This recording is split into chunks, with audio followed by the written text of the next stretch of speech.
Alors vous vous rappelez, la semaine dernière, nous avions parlé des esprits de la nature, hein, on avait parlé des salamandres et des ondins et des ondines, et ce sont, j'allais dire, des éléments qui sont très sympathiques. Là, si je vous parle des gnomes et des sylphides, vous allez vous dire, ouais, bon, mais on continue quand même. Alors, après le feu et l'eau, restent deux éléments, comme on dit, qui paraissent moins attrayants. Pourquoi ? Alors, pourquoi ça paraît moins attrayant? C'est intéressant, l'eau, on est fait d'eau, et en fait, on est entouré d'eau, hein, par la pluie, les océans, les rivières, les baignoires, enfin, il y a de l'eau partout, hein, très bien. Le feu, en fait, on a toujours l'impression qu'il y a quelque chose de chevaleresque et d'incroyable qui va nous porter en allant de l'avant. Maintenant, si je vous parle d'un gnome, vous pensez probablement à Dobby l'elfe, hein, voilà, donc... ça n'a rien de tentant. Les sylphides ou elfes de l'air, bon, une fois qu'on a parlé de la fée Clochette, on se dit oui, et alors? Donc on va essayer de creuser un petit peu parce que c'est très important. Alors, parlons des gnomes d'abord. On confond facilement les gnomes, donc les esprits familiers de la Terre, avec les orques. Vous voyez, qui sont les puissances primitives, faites d'une tourbe infâme et qui sont des êtres rudimentaires, hein, comme vous savez, selon Tolkien. Donc en fait, les gnomes ont les qualités, on va dire, des chiens, des meilleurs chiens qu'on pourrait avoir. C'est-à-dire qu'ils sont à la fois protecteurs et stables. Ils sont là pour assurer la continuité, la temporalité terrestre de toute chose. Alors c'est très important d'arriver à comprendre que le gnome, c'est le planning. Voilà, c'est pour ça que Dobby l'elfe ou les orques, vous voyez, c'est votre planning en vérité, c'est ça qui se passe. C'est-à-dire que la Terre, d'une certaine manière, gère à la fois notre énergie disponible, gère le temps en fait qu'on va mettre aux choses, gère la maturation des choses, c'est-à-dire la fécondité, le déploiement, c'est-à-dire que tout ce qui grandit et va mourir aussi, mais tout ce qui naît, tout ce qui croît, tout ce qui grandit, tout ce qui est là, en fait, vient de la Terre. Donc, les puissances de la Terre sont ainsi en nous, ce qui nous permet, en fait, d'installer un processus en fait de maturation, donc, et puis également effectivement de projection et d'anticipation. C'est-à-dire que c'est parce qu'on met quelque chose dans la terre, c'est-à-dire dans le temps et dans l'effort de transformation du temps, qu'il peut advenir. Donc le socle de la temporalité, même s'il est constamment mis en difficulté par les autres éléments, hein, j'allais dire, le feu veut donner une vitesse différente à la terre, l'eau a tendance à ralentir la terre énormément en faisant de la bouillasse, quant à l'air, elle la disperse, mais en fait, c'est un élément qui est fondamental à notre développement. C'est ainsi qu'en fait, nous pouvons faire confiance dans nos efforts. Vous voyez, j'allais dire, pour avoir confiance d'une certaine façon en soi, il y a tout un tas de méthodes là, qui se sont développées, qui sont axées sur le jardinage, puisque vous plantez une graine, vous ne voyez rien, et finalement, un jour, vous aurez quelque chose de bon à manger.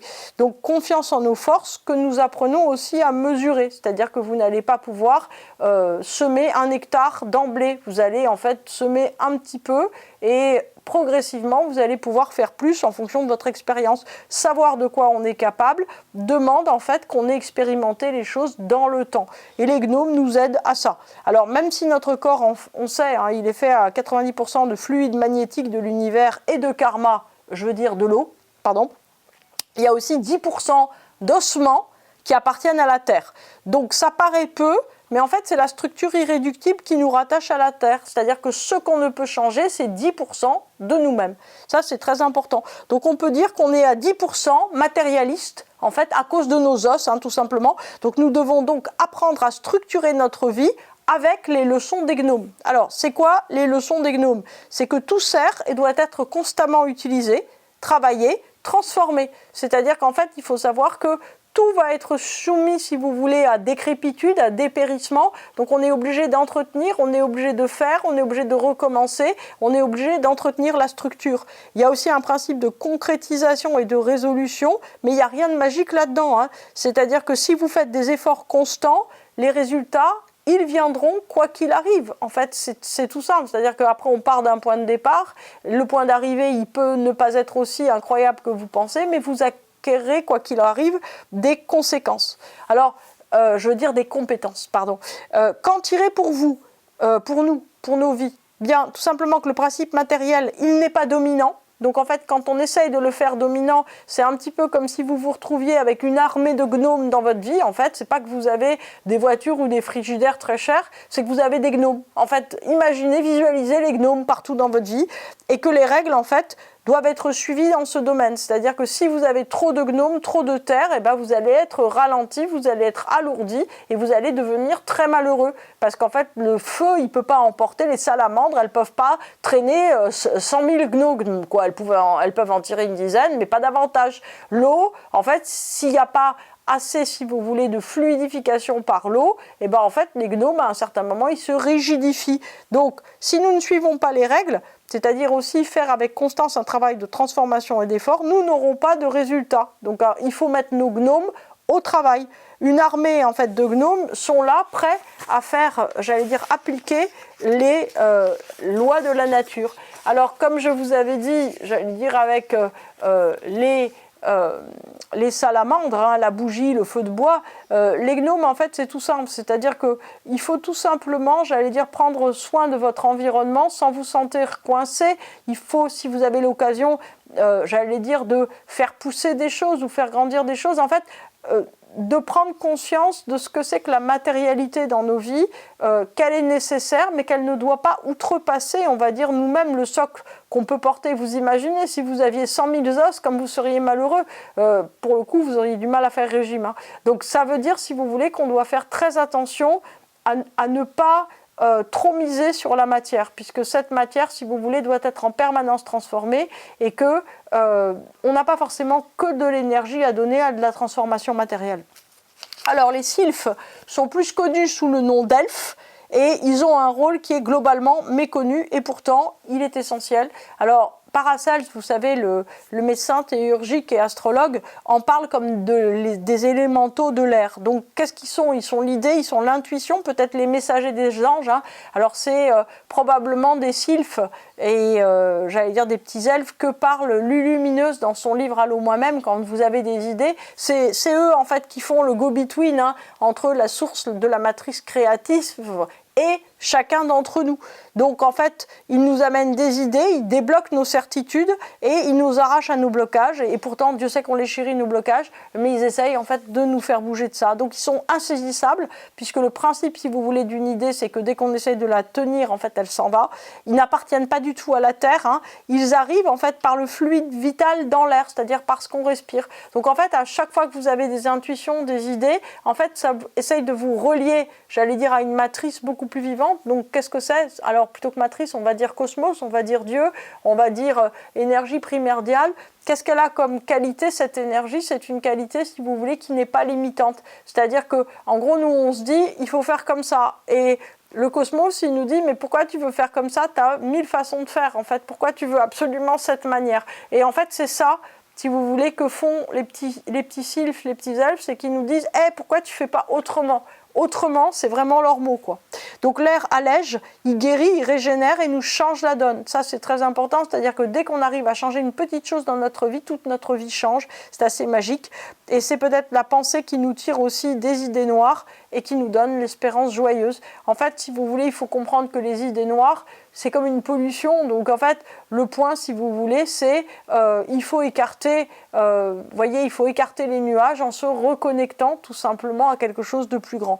Alors comme ils sont en lien avec les éléments, évidemment les elfes, ils guident les abeilles pollinisatrices et trouent les sacs de pesticides, c'est très drôle. Donc en fait, ça vous amène à faire que votre chat vous fait un câlin ou que votre chiot fait une cabriole dans la maison. Ce que je veux dire, c'est que les elfes, ils influencent énormément le monde animal et le monde naturel et le monde végétal. Donc en fait, ça vous permet d'une certaine manière de vous reconnecter avec la nature d'une manière que vous n'attendez pas. C'est-à-dire que c'est tous les petits esprits amis. Alors ça peut être une page d'un livre, ça peut être des heures miroirs, mais ça peut être plus sûrement, j'allais dire, des animaux ou des gens qui tout à coup vous appellent en disant je voulais absolument te dire ça, et que tout à coup vous, ça réponde à quelque chose de beaucoup plus profond. Tout cela évidemment n'est pas du tout un hasard. Alors on peut dire que ce sont des synchronicités, on peut dire que c'est notre moi supérieur, comme le propose Jung, qui nous envoie, on va dire, des messages. Et puis on peut se dire que ce sont des elfes invisibles qui volent et qui en fait nous amènent des idées incroyables. Moi j'aime bien penser en fait que le monde il est très peuplé, beaucoup plus peuplé que ne peut le voir nos sens. Alors ne l'oublions pas, les élémentaux c'est quoi, hein, les esprits de l'air, de la terre, du feu ou de l'eau, ce sont des éléments qui habitent la Terre, en fait, la Terre, si vous voulez, ne nous appartient pas. C'est-à-dire que nous vivons en fait dans un champ de fréquences. Moi, je trouve ça fascinant. On entend en fait une fréquence, par exemple, qui est très très petite par rapport à l'ensemble des hertz qu'on pourrait entendre de 0 à 20 000. Je crois qu'on entend simplement une cinquantaine d'hertz avec nos oreilles. Donc en fait, on peut se dire que si on pouvait voir avec autre chose qu'avec notre vision limitée, ou si on pouvait entendre avec autre chose qu'avec nos oreilles limitées à certaines fréquences, on verrait et on comprendrait des choses complètement différentes. Je me suis laissé dire qu'il y a des gens en fait qui voient des présences, qui voient des choses, qui voient des auras lumineuses. Alors c'est pas mon cas, mais peut-être que en fait ce n'est pas notre planète, mais la planète des gnomes, des sylphes, des elfes, des salamandres et des ondins. C'est bien possible. Alors vous les avez jamais vus, moi non plus, mais comme beaucoup d'autres choses de votre vie, hein, il y a des tas de choses, il y a des trahisons que vous n'avez pas vues, il y a des désirs en vous que vous n'avez pas vus, voilà. En fait, on a des sens qui sont assez grossiers, on a une connaissance de soi qui est quand même très très limitée, donc on est fait en fait pour voir des phénomènes dans un ambitus qui est tout petit. Donc il faut savoir que chacun sait de toute façon qu'un chien, par exemple, entend beaucoup plus que nous, hein. Il entend 3 km avant, il entend une voiture, alors que nous, on n'entend rien. Et pourtant, a-t-il tort? Et pourtant, le chien, donc, il est plus développé que nous sur certains points. Donc ça, je trouve ça très intéressant. En fait, les élémentaux peuvent nous faire réfléchir à cette idée absolument insensée et impensée que nous ne sommes pas les maîtres de la Terre.